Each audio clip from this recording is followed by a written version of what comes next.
আজকের হরার স্টোরি বাংলাতে শুনবেন বলাই মাঝির রাতে মাছ শিকারের গল্প।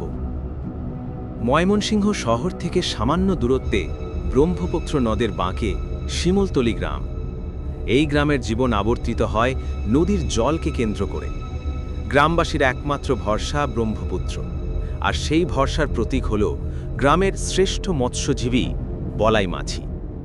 দীর্ঘদেহী বলিষ্ঠ চেহারার বলাইয়ের চোখের দৃষ্টি ছিল তীক্ষ্ণ, আর মন ছিল নদীর স্রোতের মতোই স্বাধীন। কিন্তু গত কয়েক বছর ধরে নদের মেজাজটা যেন বিগড়ে গেছে। পলি জমে চর পড়েছে, বড় মাছের আনাগোনা কমেছে। বিশেষত গত কয়েকটা দিন বলাইয়ের জাল প্রায় খালি ফিরেছে। ঘরের অভাব, স্ত্রীর শুকনো মুখ আর ছোট ছেলের বায়না মেটাতে না পারার গ্লানি তাকে দিন দিন অস্থির করে তুলছিল। শিমুলতলির সবচেয়ে দুর্ভাগ্যের স্থানটি ছিল গ্রামের পশ্চিম প্রান্তে, নদের তীব্র বাঁকের মুখে অবস্থিত প্রাচীন শ্মশান ঘাট। ঘাটের ইটগুলো ক্ষয়ে গেছে, জরাজীর্ণ শ্যাওলা আর বট অশ্বত্থের শিকড়ে তার গা ঢেকে গেছে। স্থানীয়দের বিশ্বাস, ওই শ্মশানে চিতায় পোড়ানো মৃতদেহের ছাই মিশে আছে নদীর ওই গভীরতম অংশে, যেখানে স্রোতের ঘূর্ণি সবসময় লেগেই থাকে। দিনের বেলায়ও ওই অঞ্চলের পাশ দিয়ে চলতে গিয়ে লোকে অস্বস্তি বোধ করত, আর রাতের বেলায় সে তো ছিল ঘোর নিষিদ্ধ এলাকা। গ্রামের সবচেয়ে প্রবীণ ব্যক্তি হরিপদ জ্যাঠা প্রায়ই বলাইকে সাবধান করতেন। সেদিনের বিকেলটাও তার ব্যতিক্রম ছিল না। বলাই, আজ যাস না বাবা, আজ ঘোর অমাবস্যা। হরিপদ জ্যাঠা তার মলিন চাদরটা ঠিক করতে করতে বললেন, ব্রহ্মপুত্রের জল আজ কালো কুচকুচে, এই রাতে জল থমকে যায়। শুনেছি জল পিশাচ এই অমাবস্যাতেই নাকি জলের তলা থেকে উঠে আসে তার শিকার খুঁজতে। ঘাটের কাছে যাবি না। বলাই হেসে উড়িয়ে দিল কথাটা। তার চোখে মুখে ছিল নাছোড়বান্দা জেদ। জ্যাঠা, ওসব তোমাদের গাঁজাখুরি গল্প। আমি বলাই মাঝি, নদী আমার মা, আর আমি মাছ ধরে খাই। পেটে টান পড়লে ভূতের ভয় দেখলে চলে? হরিপদ দীর্ঘশ্বাস ফেললেন। যে নদী মা, সেই নদী আবার গ্রাস করে নেয়, মনে রাখিস। বলাই কথা বাড়ালো না। সন্ধ্যার পর থেকেই সে তার ভাঙা ডিঙি নৌকাটি প্রস্তুত করতে লাগল। জালের ভাঁজে সে দেখছিল তার আসন্ন ভাগ্যের হাতছানি।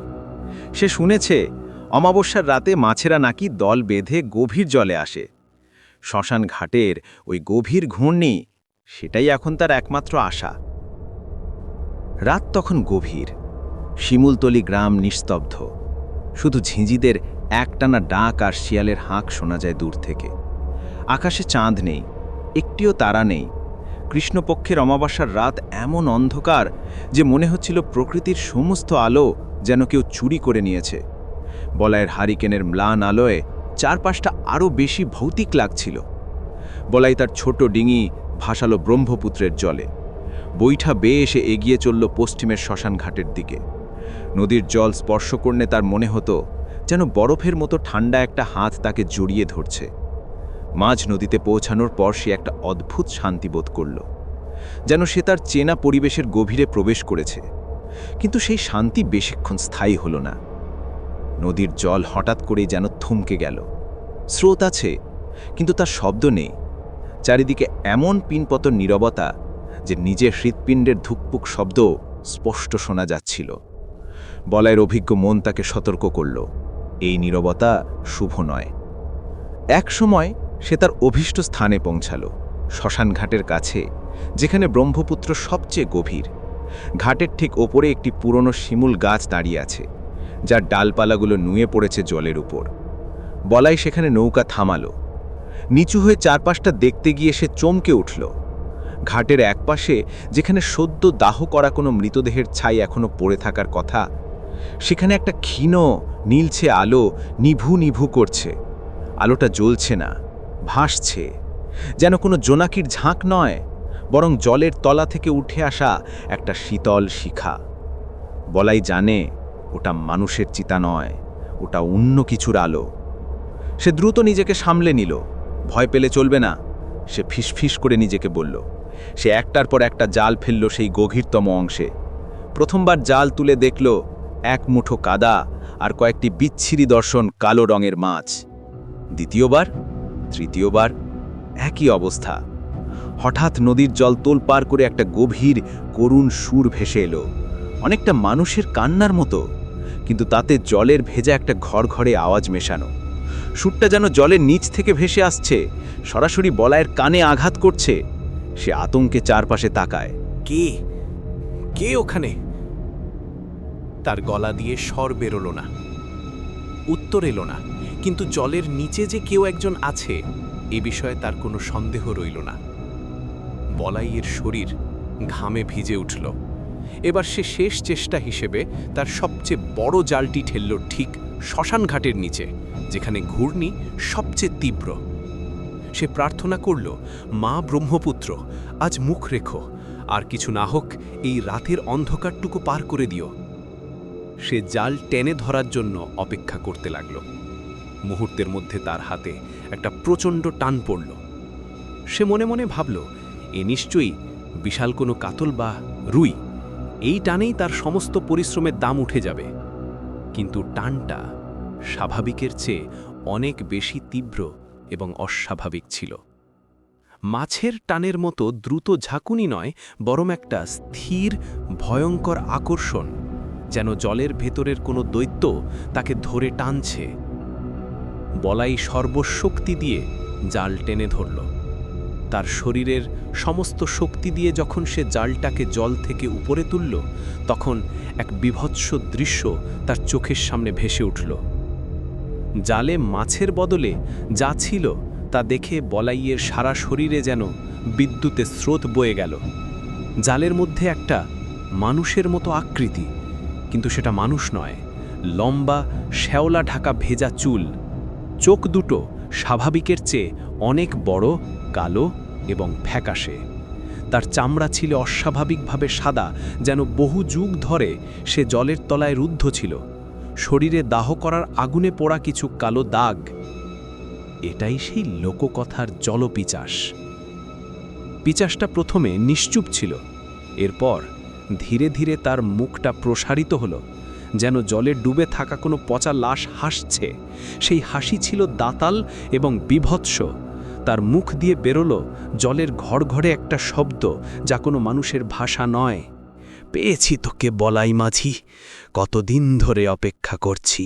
আজ অমাবস্যা, আজ আমার দিন। আয়, জলের তলায় আয়, এখানে শান্তি মাছের মতো ভেসে থাকবি।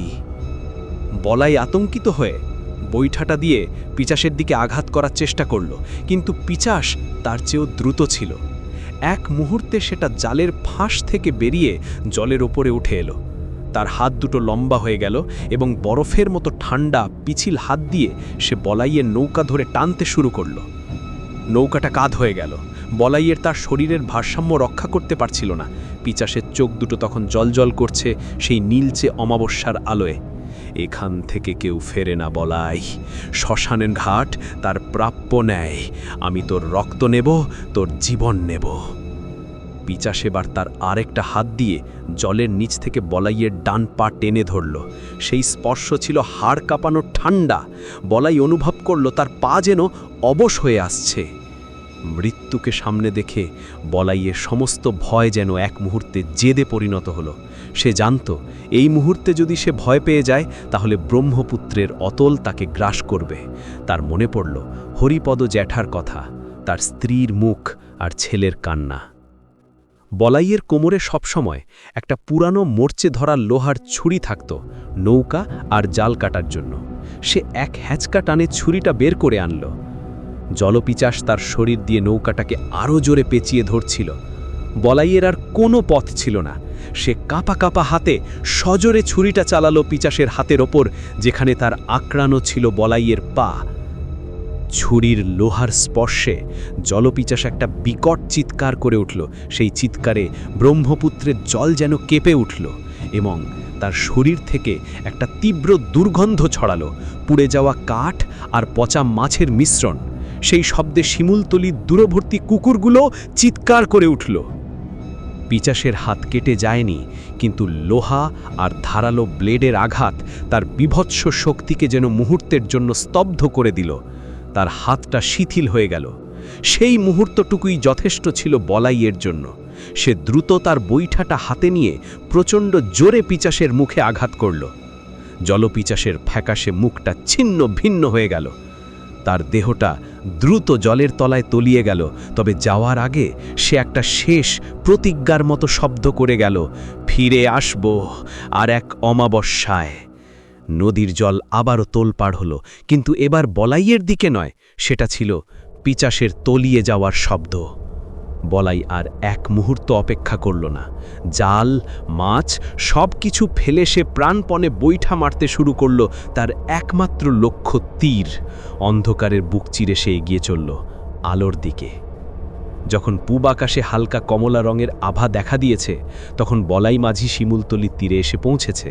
তার শরীর ভিজে, কাঁপাকাঁপি, চোখ দুটো রক্ত জবার মতো লাল। তার ডিঙি খালি, জাল নেই, মাছ নেই, শুধু ছিল একটা বীভৎস অভিজ্ঞতার ছাপ। গ্রামবাসীরা সকালে তাকে দেখল। তার সেই নির্ভীক চোখের দৃষ্টি আজ আতঙ্কে ঢাকা। হরিপদ জ্যাঠাকে দেখেই বলাই তার পায়ে লুটিয়ে পড়ল।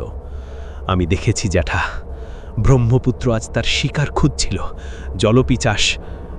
হরিপদ জ্যাঠা তাকে তুলে ধরলেন। তার চোখে কোনো অবাক হবার ভাব ছিল না। বলেছিলাম বলাই, নদীর প্রতিশোধ নিতে কেউ আসে না, নদী নিজে নেয়। সেই দিনের পর থেকে বলাই মাঝি আর কোনো দিন রাতে নদীতে মাছ ধরতে যায়নি। বিশেষ করে কৃষ্ণপক্ষের অমাবস্যায় শিমুলতলির ঘাট নিস্তব্ধ হয়ে থাকত। গ্রামের মানুষ জানত সেই রাতের অন্ধকারে জলের তলায় কেউ একজন অপেক্ষায় আছে আর এক শিকারের জন্য। ব্রহ্মপুত্রের স্রোত বয়ে চলত, আর শ্মশান ঘাটের কাছে ঘূর্ণিপাক্ষেত সেই পুরানো রহস্য। বলাই মাঝি বুঝেছিল, জীবন বাঁচানোর জন্য মাছ ধরা সহজ, কিন্তু নদীর অতল গভীরের সঙ্গে লড়াই করে ফেরা অসম্ভব। আর সেই জলপিচাসের গল্প ময়মনসিংহের শিমুলতলি গ্রামে আজও অমাবস্যার রাতে লোকমুখে ফেরে।